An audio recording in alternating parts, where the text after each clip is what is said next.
আপনি অত্যন্ত বিজ্ঞ মানুষ, আপনি দেশ চালাচ্ছেন, আলহামদুলিল্লাহ আপনাকে সহযোগিতা করতে রাজি আছি আমরা। আপনি উত্তরবঙ্গ থেকে একটাও উপদেষ্টা নেন নাই, তাতেও আমরা কোনো আপত্তি নেই।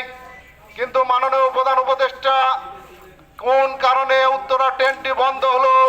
যে ট্রেনটি হলো উত্তরবঙ্গের মানুষের জন্য, একমাত্র যাতায়াতের জন্য, গরিব, ছাত্র, শ্রমিক, জনতা, মালিক, ব্যবসায়ী, সর্বস্তরের মানুষের জন্য চলাচলের যাতায়াতের সুবিধার একমাত্র মাধ্যম।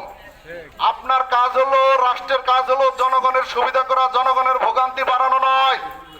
আপনি কেন বন্ধ করে দিয়ে এই উত্তরবঙ্গের লক্ষ লক্ষ মানুষের ভোগান্তির জন্য আপনি এই উত্তরা ট্রেনটি বন্ধ করলেন? এর জন্য দায়ভার কে নেবে?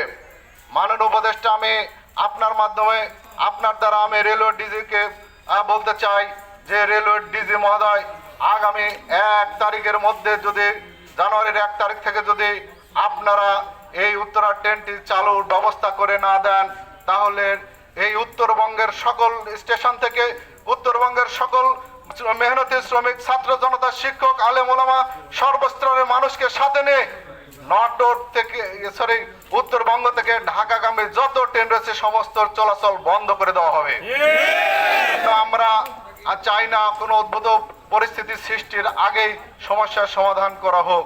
যদি সমস্যার সমাধান না হয় তাহলে আপনার ঢাকার সঙ্গে উত্তরবঙ্গের চলাচলের কোনো প্রয়োজন নেই। আমার বিভাগীয় শহর রাজশাহী, আমার ছাত্র, আমার শ্রমিক, আমার জনতা, আমার ব্যবসায়ী না খেয়ে মরে যাবে।